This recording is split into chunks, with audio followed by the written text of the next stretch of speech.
The Black Mirror is a parallel environment where human beings exist as structured objects. Families are case entities and suffering is a variable. Love isn't legible, but compliance is, and memory doesn't exist in here, but documentation does. Every single thing you do in this environment becomes a field, a flag, a risk vector, a cost curve, a probability distribution trajectory. And as of 2026, if you have the ability to view this video, whether you choose to or not, there is a version of you in here right now. It's everything from your complete history to every single breaking point that you've ever had or may ever have. It's all in here. Now, this world wasn't built for our safety, our care, or our justice. It was built to make human behavior legible to capital. It's so that money can move through our populations without friction, so that risk can be priced and liability managed and outcomes can be engineered and uncertainty can be reduced. That way, the millionaires and billionaires can turn your worst year into their best year's net gain. Now, Fostering Reality documents what this system does to families. The Black Mirror Project, it documents the system itself. It documents the financial architecture, the federal statute, the private contracts, the data infrastructure. It's the money that moves before anyone ever shows up at any door. Two different projects, but they're not interchangeable. Now, make no mistake. I am not here for your entertainment or your likes or your follows. I'm not a TikToker, an influencer. I'm not an advocate, and I'm not a brand partner. I'm not a lawyer, a therapist, a doctor, or any type of expert. This is evidence. What I am is 100% confident that after this full series is dropped on the world, we all will stop participating in this fake help system for profit. Now, everything in this series runs on primary sources only. Federal documents, contract numbers, named funds, people, dollar amounts. Nothing inferred and nothing speculated. If I say it, I can source it. Every episode comes with an evidence pack in full color. If you want one, email me.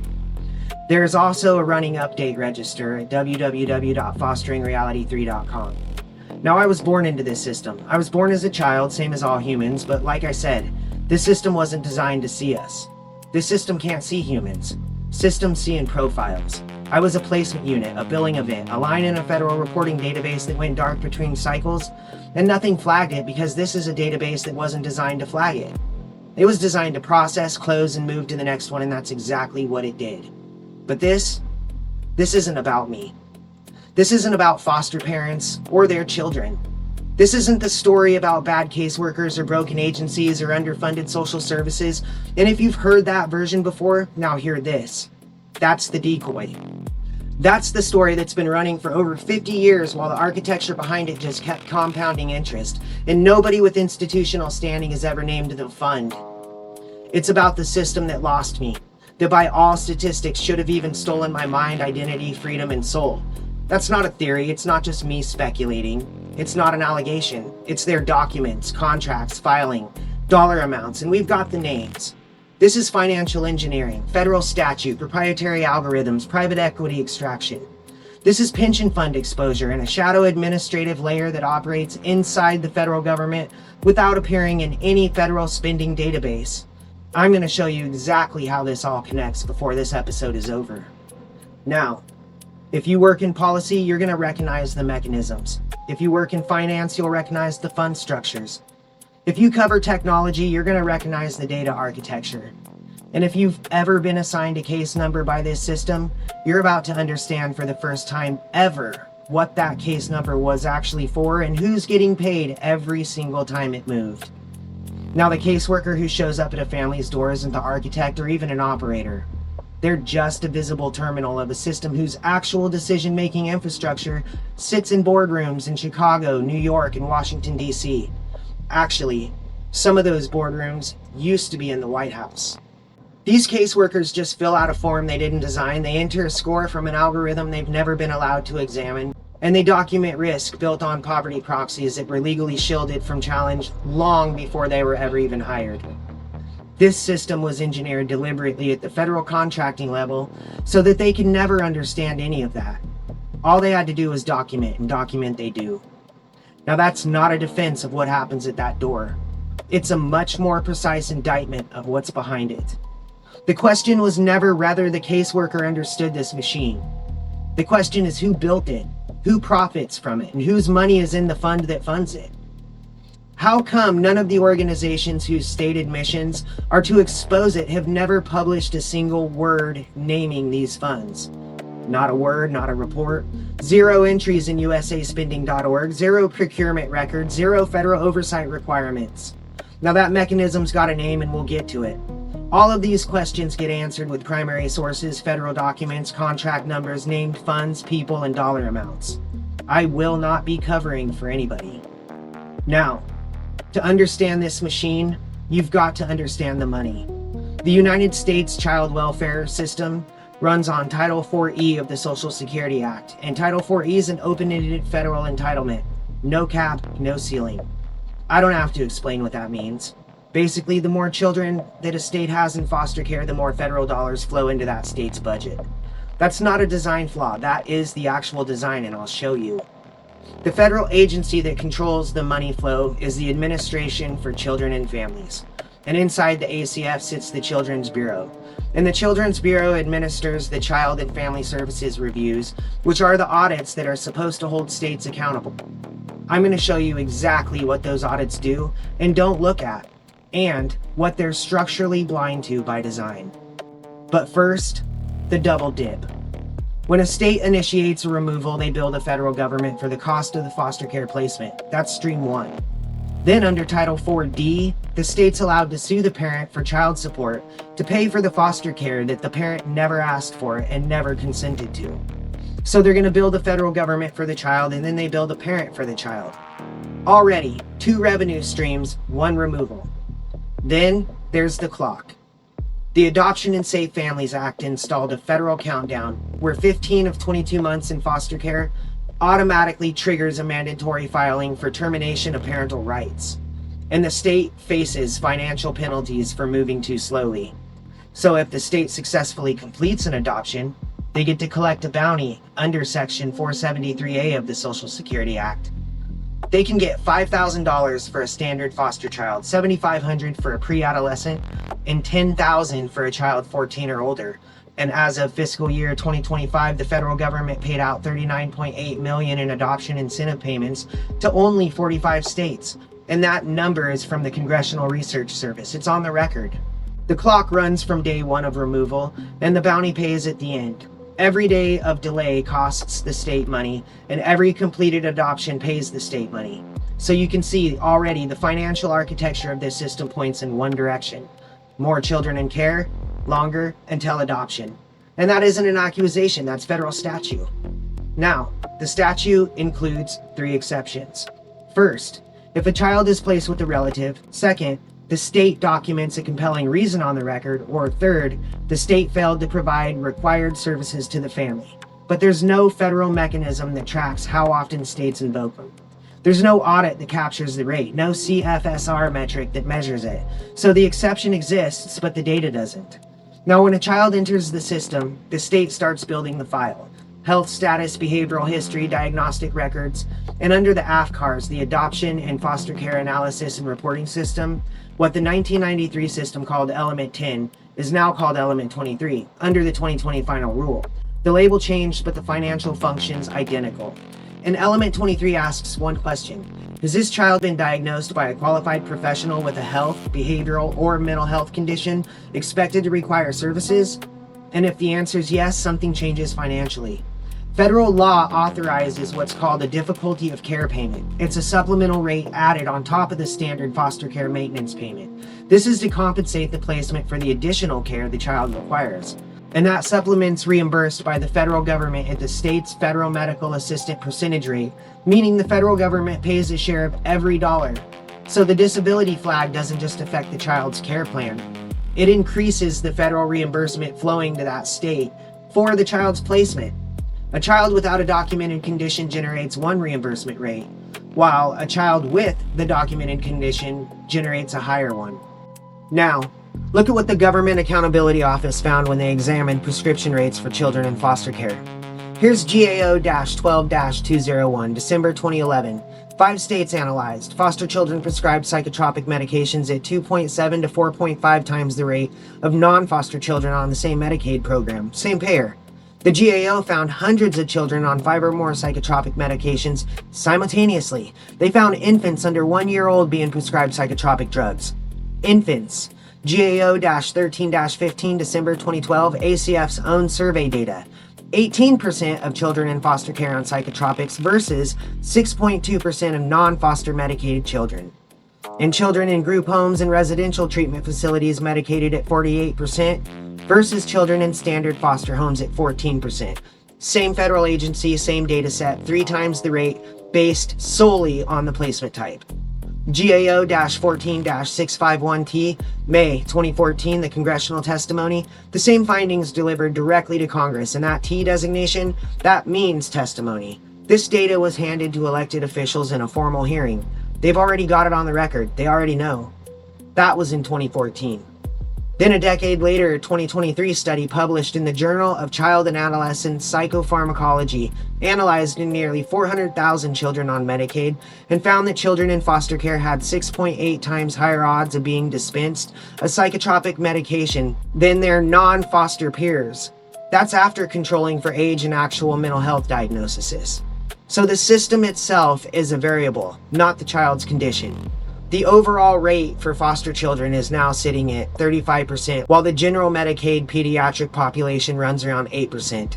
The same study found that foster children were significantly more likely to receive these medications with no documented mental health or developmental diagnosis at all, meaning that they're medicating the placement, not the pathology.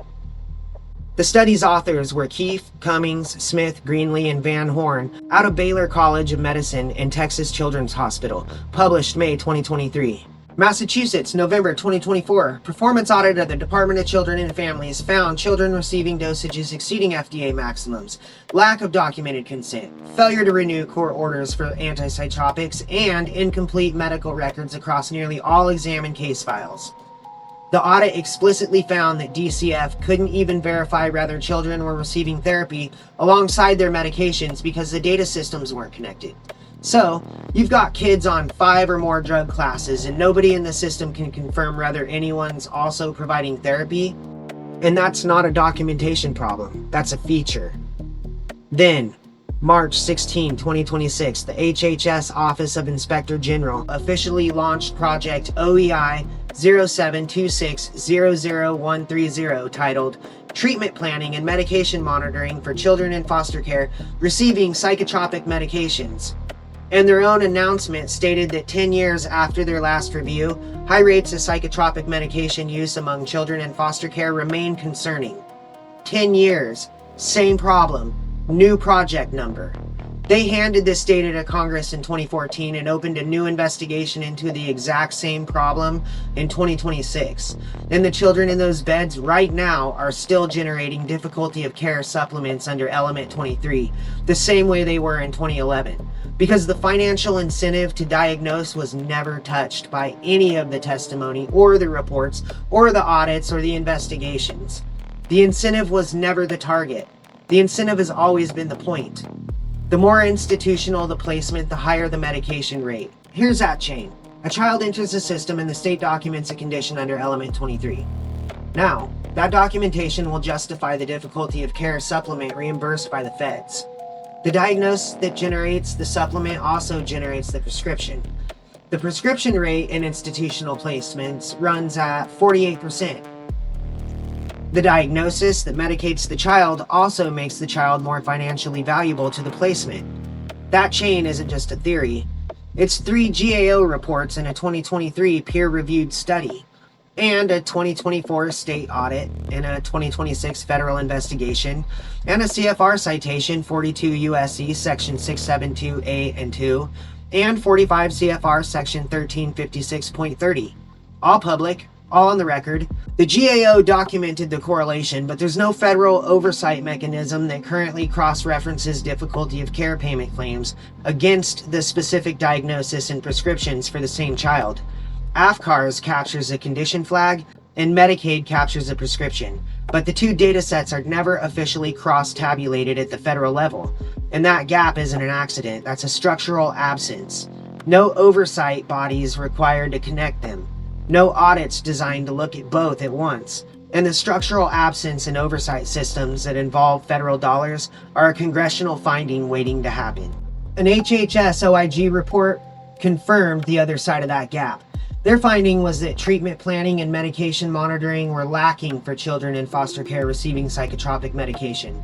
The system tracks the prescription for reimbursement purposes, but it doesn't track whether the prescription's working or whether it should have been written at all. And now, 12 years later, they've launched 0EI-07-26-00130 to check whether anything improved. And the answer, based on the Massachusetts audit and the 2023 Keith study, is that it didn't, that it got worse. The financial incentive to diagnose is documented, and the mechanism to verify that diagnosis still doesn't exist. That's not negligence, that's architecture. This is what a system looks like when it's working exactly as it was designed. Before a child's removed, before any of the money flows, something has got to flag a family. That something is called structured decision making. SDM's the algorithm used in 34 states and the District of Columbia to determine whether a child's safe in their home. It's a proprietary trade secret. It isn't public law, it isn't a government regulation, and it isn't a peer-reviewed research tool. It's intellectual property owned by a non-profit corporation called Evident Change, formerly known as the National Council on Crime and Delinquency. Here's how it was created. In 1998, the California Department of Social Services began working with the National Council on Crime and Delinquency to pilot the structured decision-making model. This is going to go on in 7 California counties: Los Angeles, Orange, Sacramento, San Bernardino, Santa Clara, Alameda, and Humboldt. California taxpayer money funded the original development, and the NCCD retained the intellectual property. So the algorithm that was built with public dollars is now a private trade secret, charging states subscription fees that public dollars also pay. Los Angeles County pays $215,622 per year. Tennessee's contract specifies $53,900 for the initial term and the same amount per renewal year. New Hampshire has a contract worth $1,073,205 running through 2027. And here's the part that should end the argument. The state of South Carolina can't leave Evident Change without risking compliance with a federal consent decree, because the Michelle H. lawsuit was brought to protect children, and the settlement that followed locked South Carolina into a vendor relationship with a private nonprofit.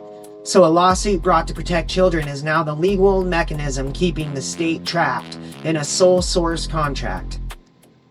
And an attorney can't challenge the algorithm's methodology because it's a trade secret. The math that may have triggered a removal is legally shielded from legal scrutiny. And this isn't a conspiracy theory. That's the 2025 South Carolina sole source procurement determination on the record with a URL. Now, let me tell you what the algorithm scores. Danger indicator 5 is homelessness. The same danger indicator used for physical abuse is used for not having a place to live. And the family risk assessment uses weighted scoring, where homelessness is +1 point on the neglect index and inability to meet basic needs is +1 point. Prior system involvement adds more points. And at 9 or more points, the system classifies a family as very high risk and prevents the caseworker from closing the case without supervisor approval. So the algorithm scores poverty as danger. And it does this using a methodology that neither the family nor their attorney can examine. The Children's Rights Organization and the Minneapolis NAACP filed a federal complaint specifically documenting that the SDM's poverty proxies disproportionately flag Black families because the same economic conditions that generate high SDM scores are systematically more prevalent in Black communities due to structural racism, discriminatory housing policy, and wage suppression. So the algorithm encodes the history of inequality and calls it a risk score. Kathy Park's been the CEO of Evident Change since 2000. That's 25 years. Her compensation grew from $169,225 in 2015 to $289,594 in 2023, which is the most recent public filing. Over $2.5 million collected running the organization that owns the trade secret that scores families for removal. That number's on file with the IRS. ProPublica has it. Sources documented. And here's what nobody said out loud in any courtroom or in any of the 34 states where this algorithm operates. No courts ever applied the Matthews versus Eldridge due process balancing test to the structural decision-making tool specifically. Not one. The constitutional argument that would compel disclosure of the methodologies never been made in a case involving STM. And that gap isn't an accident. The trade secret designation was engineered before the due process challenge could be filed. The math is shielded. The families flagged by it don't have a legal mechanism to examine it. And the organizations funded to expose algorithmic bias in child welfare haven't published anything about it. Nothing. So the family's been flagged and the removal's been initiated, and now they're in court. Most people believe that dependency court's where the system gets checked, where a neutral judge reviews the evidence and determines what's actually true about a family. But here's what dependency court actually is. The Children's Bureau, the same federal agency that controls the Title IV money, funds a program called the Reasonable Efforts Judicial Academy, REJA. So it trains the dependency court judges and teaches them what a legal, compliant, reasonable efforts finding looks like. And a reasonable efforts finding is the judicial signature that unlocks federal reimbursement. Without that finding, the state can't bill the federal government for the placement. So the same agency that pays out when the finding's made also trains the judges who makes the findings. That same agency funds JCAMP, the Judicial Court and Attorney Measures of Performance. It's a federal system that measures how dependency court judges perform. JCAMP metric 5.4 measures median days from removal to permanency. JCAMP metric 5.5 measures the percentage of children achieving permanency within 12 months. Those timelines feed directly into the Child and Family Services reviews, the federal audit that determines whether a state stays in compliance with Title IV. So when a state fails that audit, 14 CFR 1355.36 activates. That's up to 14% of the federal funding pool withheld on the first failed review, up to 28% on the second, and up to 42% on the third. Interest accrues on withheld amounts. So a state that refuses to participate in correction faces the maximum 42% withholding for every year of noncompliance. So the financial gun's loaded and pointed at every state child welfare agency, every review cycle. Now, connect the loop. The Children's Bureau writes the checks under Title IV. The Children's Bureau trains the judges through REJA. The Children's Bureau measures judicial performance through JCAMP, and the Children's Bureau audits state outcomes through the CFSR. The CFSR determines whether the state keeps its federal funding. The state keeps its funding by moving children through the system to permanency on the federal timeline. So the judge presiding over a case isn't just deciding a family's future. They're operating inside a federally funded performance measurement system administered by the same agency that controls the money flowing to the state based on their outcomes. This isn't a conflict any individual judge has created. It's a structural financial loop built into 3 separate federal programs administered by one office, all public record, all on the Federal Register. Now, the court-appointed attorney isn't an advocate. They're an officer of the court. Their duty runs to the court first. They operate inside this same system, paid by the same county, measured by the same document. And the judge didn't build this machine, but they operate it every single day. The agency funding their training is the same agency that gets paid when they sign the finding. And there's a name for a system where the entity that funds the training also controls the financial consequences of the outcomes. It is an independent judiciary. It's a revenue cycle. And it's got a Federal Register citation for every single component. Now, let me show you the organization that operates inside the federal government without appearing in any federal database. Meet Casey Family Programs. Founded in 1966 by Jim Casey, the founder of UPS. Current total assets, $2.68 billion. That's per 2024 Form 990. Casey is active in all 50 states and the District of Columbia, Puerto Rico, the U.S. Virgin Islands, and numerous tribal nations. And if you search for Casey Family Program at usaspending.gov, the federal database that tracks government spending, you won't find anything. No contracts, no grants, no procurement records, because Casey doesn't charge for its services. Every agreement Casey signs with the state and local governments explicitly states that no funds will be exchanged. So they advise with no invoice. They consult with no invoice. They train agency staff with no invoice, and they'll analyze your state child welfare data with no invoice. So a $2.68 billion organization runs operations inside every state child welfare agency in America and generates 0 procurement records. And because there's no financial transaction, there's no federal oversight requirements. There's no spending entry. The most influential non-governmental actor in American child welfare policy doesn't leave a financial footprint in any government transparency database. And that isn't an accident. That, again, is the architecture. Specifically, it's the architecture of an organization that studied the federal oversight framework carefully enough to operate entirely outside its visibility layer. But it gets more specific than that. The Intergovernment Personnel Act passed in 1970, 5 U.S.C. sections 3371 through 3375, designed to allow temporary exchanges of skilled personnel between the federal government and external organizations. 2 years, extendable to 4. That's the statutory ceiling. Casey's operationalized this as a recurring insertion mechanism across multiple administrations. In September 2021, Lexi Gruber Perez, at the time a consultant at Accenture's public sector practice, was placed inside the Children's Bureau as a senior advisor to Associate Commissioner Aisha Schoenberg. The position paid a salary inside the U.S. Department of Health and Human Services, and HHS spokesperson Kenneth Wolf confirmed on the record to the imprint that the position functioned in partnership with Casey Family Programs under the IPA program. And when the imprint asked whether Casey was funding the position, the agency spokesperson didn't answer. So, a federal agency spokesperson confirmed a private foundation was partnered in the placement of a paid advisor inside the federal office that controls child welfare funding, and then declined to say whether that foundation was paying for it. That's documented, September 2021, the imprint. Now, here's what nobody's reported. There's no central federal registry of active IPA assignments, so agencies aren't required to submit assignment agreements to the Office of Personnel Management. So the full scope of any organization's IPA footprint inside federal agencies at one given moment isn't discoverable through normal federal transparency mechanisms. Not through USA spending, not through FOIA of the central database, because the central database doesn't exist.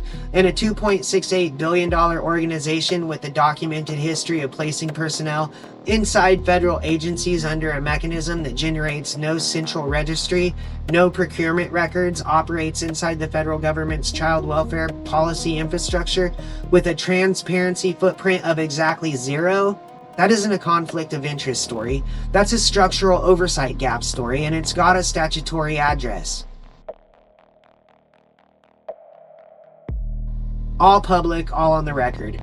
None of it requiring a central disclosure registry that could tell you who's inside which agency right now. And it isn't just one placement. Christine Newbort-Beyer was a Casey senior director, then became a commissioner of the New Jersey Department of Children and Families in 2018. Damian Wright led Casey's Los Angeles field office. Then they became the director of the Department of Family and Children's Services for Santa Clara County, California in 2023. Becca Jones-Gaston was a Casey consultant who then directed Oregon DHS Child Welfare and then became the commissioner of the Administration on Children, Youth, and Families under the Biden administration, the federal office that oversees all child welfare funding in America. Senate confirmed December 2022, and when the administration ended in January 2025, she didn't leave the network. On April 7th, 2026, the mayor of New York City appointed her commissioner of the New York City Administration for Children's Services. That's the largest municipal child welfare system in America. Casey consultant, state director, federal commissioner, municipal commissioner, and the network doesn't depend on which party controls the White House because it routes around elections. Every step of that sequence is documented in press releases and governmental announcements. No inference required, no speculation necessary. The documents name themselves. Let me show you the other names on the payroll. ICF International. They hold the contract that runs the Capacity Building Center for states, the Children's Bureau primary vehicle for delivering training and technical assistance to every state child welfare agency in America. The original contract, awarded in 2019, was valued at $98 million. That contract was recompted and re-rewarded to ICF in 2025. The same company, same center, still running. And ICF also holds the separate contract to operate the Children Welfare Information Gateway, the official HHS public information system on child welfare. So one company redesigns the internal workflow of state child welfare agencies to optimize them for federal compliance, and the same company controls the public-facing information portal that tells you what those agencies are supposed to be doing. Both contracts, both ends of the information architecture, both awarded by the same federal office. And this isn't a coincidence, it's a vendor relationship with no structural firewall between the agency it advises and the public it informs. ABT Global holds the contract for the Title IV-E Prevention Services Clearinghouse, and under the Family First Prevention Services Act, the federal government only pays for therapy programs rated as well supported by this clearinghouse. So ABT Global decides which programs qualify, and the programs that qualify include multi-systemic therapy, owned by MST, services which charge $22,500 startup per team, $4,000 annual licensing per organization, and $2,500 per team per year. And then there's functional family therapy owned by FFT LLC, which charges $40,000 in year one. And San Francisco allocated $442,709 for MST licensing in a single grant. Kansas ran $20.78 million in FFPSA prevention grants in fiscal year 2024, with MST as the primary program. So when a court orders a family into therapy as a condition of reunification, that therapy generates licensing fee revenue for a private company by federal mandate. The ABT Global Clearinghouse contract was renewed on September 22, 2025, running through September 21, 2030. That renewal happened during the same period the Trump administration eliminated 700 ACF employees and rescinded 2/3 of Children's Bureau guidance. They cut the oversight, and they renewed the contracts. Less accountability, same financial infrastructure intact. JBS actively monitors the system for security and availability. In their own system security notice states that the evidence of possible violations found during that monitoring may be turned over to the Children's Bureau, HHS, and law enforcement. And JBS also maintains a private database on their own internal contractor servers containing the names, contact information, roles, and qualifications of every reviewer, qualified assurance specialist, and auditor who participates in the federal audit process. That database doesn't live on federal government infrastructure, it lives on private contractor servers. So the company that processes the audit results also monitors who accesses the audit systems and holds the personal records of everyone inside in their own hardware. And look at what this creates at the ground level. The caseworker knows that their case notes may be audited, and they know that if they mark a family safe and something later happens, the audit trail traces right back to their documentation. So the system teaches over removal, and it doesn't punish over removal. It only punishes under removal that results in a visible harm outcome. And the incentive structure at the caseworker level mirrors the incentive structure at the state budget level, and both point in the same direction: more children in care. So ICF optimizes the agency for compliance. ABT controls which interventions get federally funding, and JBS monitors the audit system and holds the auditor database on private servers. 3 contractors, 3 critical functions, 0 structural separation from the financial outcomes their work produces. Now we follow the money to its final destination. Centerbridge Partners, founded October 2005 by Jeffrey Arneson and Mark Gallegly. Mark Gallegly served on President Obama's Economic Recovery Advisory Board from 2008 to 2010, and then on the President's Council on Jobs and Competitiveness from 2010 to 2012. Gallegly retired from Centerbridge in December 2020, and 1 month later, he joined the Biden administration as Expert Senior Advisor to Special Presidential Envoy for Climate Control John Kerry at the U.S. Department of State, and the Centerbridge fund that acquired the Mentor Network remained active. The LP commitments remained in place. The returns continued to flow. He just wasn't in the building anymore. The Vistria Group, founded 2013 by Marty Nesbitt and Kip Kirkpatrick, and Marty Nesbitt was the national treasurer of Barack Obama's 2008 presidential campaign and the 2012 campaign.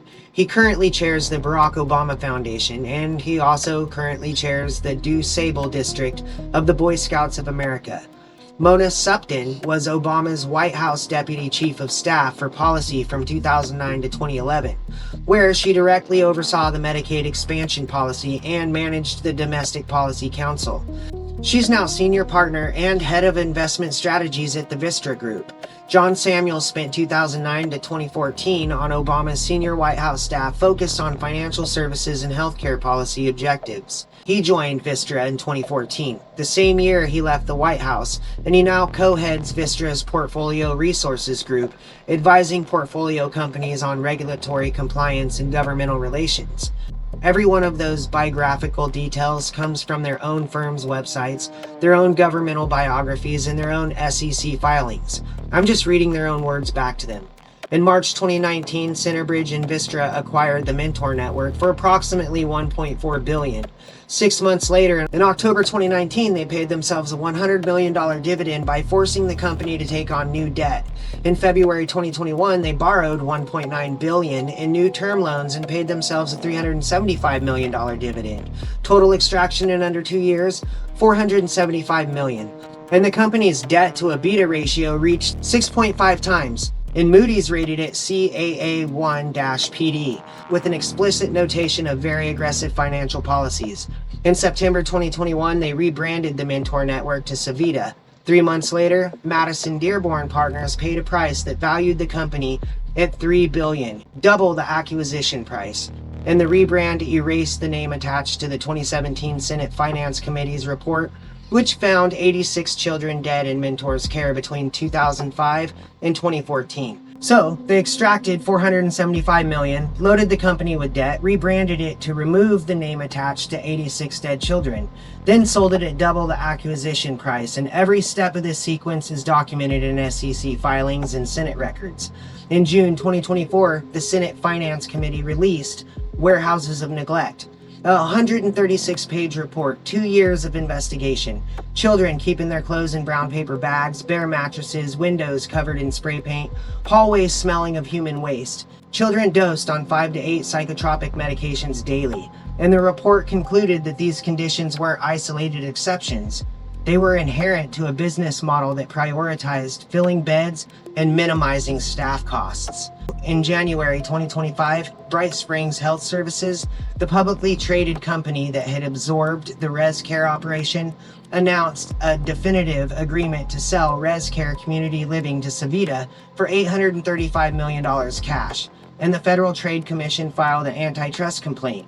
Their finding was that in Indiana, Louisiana, and Texas, Sevita and Bright Springs ResCare were each other's primary competitors for disability care facilities, and the acquisition would have eliminated competition entirely in those markets. So the FTC required Sevita to divest 128 facilities before the deal could close, and the deal closed in March 2026. The Senate Finance Committee documented 86 children dead in this company's care, and the FTC documented market monopolization in disability services, and the deal closed anyways. Sevita is now the apex provider of foster care and residential services in America, still rated near default, still carrying extreme debt, and still holding tens of thousands of people in its care. And not one of the people whose names and biographies I just read to you has made a single public statement about any of it. Not about the 86 children, not about the $475 million, not about the warehouses, not one word. And I'm not asking them to feel something. I'm reading the record, and the record's enough. Now here's what I promised at the beginning. The California State Teachers Retirement System committed $250 million to Centerbridge Capital Partners 3. That's the fund that acquired the Mentor Network. And CalSTRS received distributions at an internal rate of 16.43% as of CalSTRS Private Equity Portfolio Performance Report, June 30th, 2024. And the dividend recapitalizations from Sevita flowed through that fund as returns. So California teachers received distributions from the same fund during the same years the Senate was documenting 86 child deaths. CalPERS, the California Public Employees Retirement Systems, committed $150 million to the same Centerbridge fund.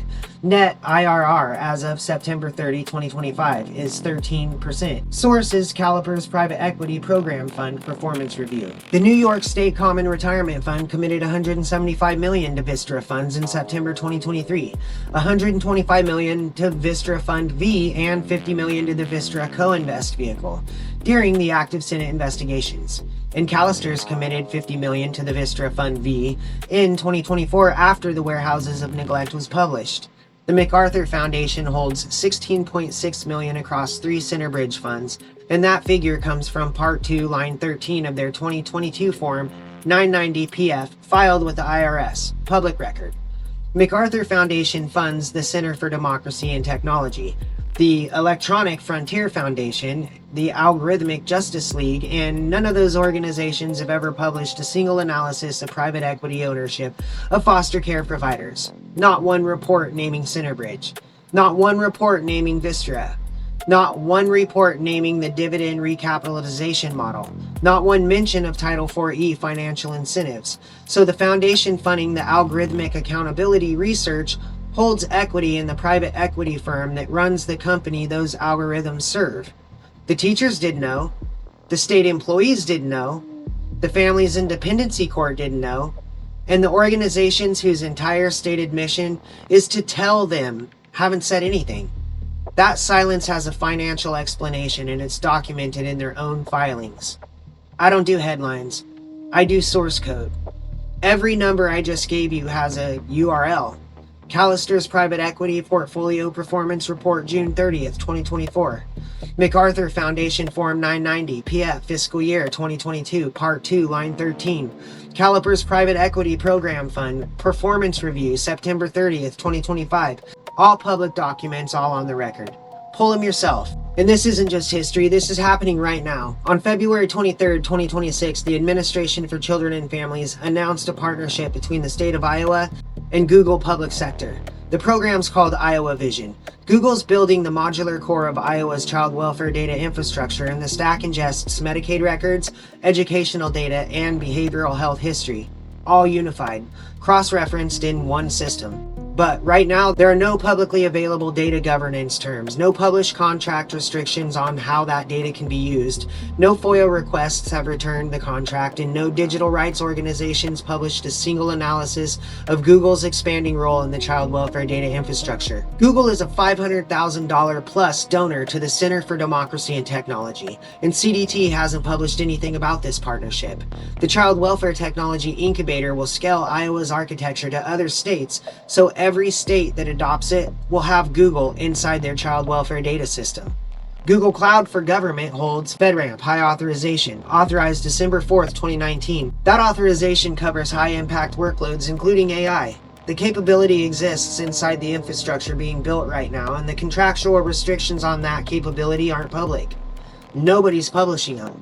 Nobody's filed for them. Nobody's asking. So the retirement savings of California teachers are a limited partner in the fund that extracted $475 million from a foster care company where the Senate documented 86 child deaths.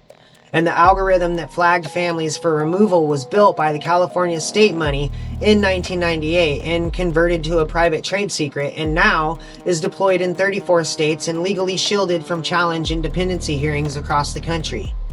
Then, Google Public Sector is building a data infrastructure layer that'll connect Medicaid records and school records and behavioral health history into a unified system with no publicly available data governance terms and zero published analysis from any digital rights organization, even though Google funds the largest digital rights organization in America. The system can't afford to succeed, not because the people running it are the villains, but because every entity in this ecosystem has a financial incentive that's maximized by the child staying in the system longer.